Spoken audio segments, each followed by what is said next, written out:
बिस्मिल्लाहिर्रहमानिर्रहीम अस्सलाम वालेकुम। Welcome back to my channel Madiha food vision में। आज मैं अपने दोस्तों के लिए लेकर आई हूँ बहुत ही मज़ेदार गुड़ वाली चाय बनाने की रेसिपी कि मैं इसको किस तरह से बना रही हूँ और आप लोगों के साथ अपनी वीडियो शेयर कर रही हूँ। और वीडियो आप लोगों को पसंद आए तो एंड तक ज़रूर देखिएगा। सर्दियों का मौसम है और इसमें हर इंसान का दिल करता है कि कोई मज़ेदार सी चीज़ हमारे सामने आए, मीठी सी। तो चाय तो हर कोई पीता है, तो अगर उसको हम लोग उसका टेस्ट थोड़ा सा चेंज कर लेंगे तो ये और भी ज़बरदस्त लगेगी। तो इसके लिए मैंने जो मुझे गुड़ वाली चाय बनाने के लिए जिन चीज़ों की ज़रूरत है, मैंने हाफ़ लीटर दूध लिया है, फुल क्रीम मिल्क है मेरे पास, और ये गुड़ है मैंने लिया, इसको मैंने अच्छी तरह से कूट के पहले रख लिया है। इलायची मैं इसके अंदर इस्तेमाल करूँगी और एक बड़ा खाने का चमचा जो है वो हमारे पास पत्ती का है, और साथ में मैंने सौंफ ली है जो कि ये टेस्ट के लिए हम लोग इसमें ऐड करेंगे और ये बहुत ही ज़बरदस्त इंशाल्लाह बन के तैयार होगी। तो आए हम लोग अपनी रेसिपी बनाना स्टार्ट करते हैं जी। तो हम लोगों ने अपना फ्राई पैन रख लिया चूल्हे पे और चूल्हा ऑन है हमारा। अब इसके अंदर मैंने दूध ऐड कर लिया जो कि आहिस्ता से गर्म होना शुरू हो गया। अब मैं इसके अंदर हाफ़ कप पानी इस्तेमाल कर रही हूँ क्योंकि हमारे पास हाफ़ लीटर दूध था, तो इसके अंदर हम लोग थोड़ा सा पानी ऐड करेंगे ताकि दूध की अच्छी तरह से पकाई हो जाए।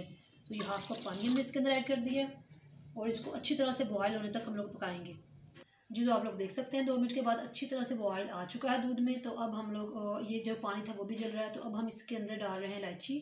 मैंने 2 इलायची इसके अंदर डाली हैं और हाफ़ टी स्पून मैं इसके अंदर सौंफ ऐड कर रही हूँ जस्ट टेस्ट के लिए। इसका बहुत ज़बरदस्त इंशाल्लाह टेस्ट आएगा।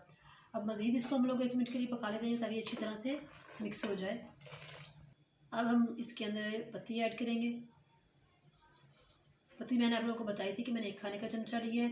तो अभी हम लोगों ने इसको मज़ीद 2 मिनट के लिए पकाना है, इसमें बॉयल आ जाए अच्छी तरह से। हमने इसके अंदर अभी गुड़ ऐड नहीं करना। पत्ती ऐड करने के बाद इसमें काफ़ी अच्छे तरह से बॉयल आ चुका है, आप लोग देख सकते हैं इसका कलर भी निकल आया है। तो अब हम लोग इस पर लास्ट में हम लोग इसके अंदर गुड़ ऐड कर रहे हैं जो कि हम लोगों ने इसको कूट के अच्छी तरह से रख लिया था। तो क्योंकि गुड़ ऐड करने का लास्ट पे मकसद ही यही होता है, तो इससे चाय बहुत ज़बरदस्त कड़क चाय बनती है। तो हम लोगों ने इसको अब अच्छी तरह से और मज़ीद 2-3 मिनट के लिए पका लेना है ताकि इसमें जो हमने गुड़ ऐड किया है वो अच्छी तरह से मिक्स हो जाए जी। तो आप लोग देख सकते हैं इसके अंदर गुड़ भी मिक्स हो चुका है और बहुत ज़बरदस्त माशाल्लाह ये बनके हमारी तैयार हो चुकी है। ये गाढ़ी बनी है क्योंकि हम लोग जो चीनी ऐड करते हैं उससे भी जो थोड़ी थिक होती है, बट जो हम लोग गुड़ ऐड करते हैं ना जिस चाय में, वो चाय और ज़्यादा गाढ़ी हो जाती है। और ये बहुत ज़बरदस्त कड़क चाय हमारी बनके तैयार हुई है गुड़ वाली। अब मैं इसको निकालती हूँ कप में और आप लोगों को इसकी फ़ाइनल लुक दिखाती हूँ जी। तो आप लोग देख सकते हैं इसकी फ़ाइनल लुक मैंने इसको कप में निकाल ली है। माशाल्लाह बहुत ज़बरदस्त हमारी ये चाय बनके तैयार हुई है। तो आपने इसको घर में ज़रूर ट्राई करना है। सर्दियों में तो मोस्टली बहुत से लोग इसको ना पीना पसंद करते हैं। तो आप लोगों ने इसको घर में ट्राई करना है और मुझे कमेंट सेक्शन में बताना कि आपको मेरी वीडियो कैसी लगी। वीडियो अच्छी लगी हो तो इसको लाइक करें, शेयर करें। जो लोग नए हैं मेरे चैनल पर, काइंडली चैनल को सब्सक्राइब करना मत भूलिएगा। अपनी ढेर सारी दुआओं में मुझे याद रखिएगा और नेक्स्ट वीडियो तक कल मुझे इजाज़त दीजिए। अल्लाह हाफिज़।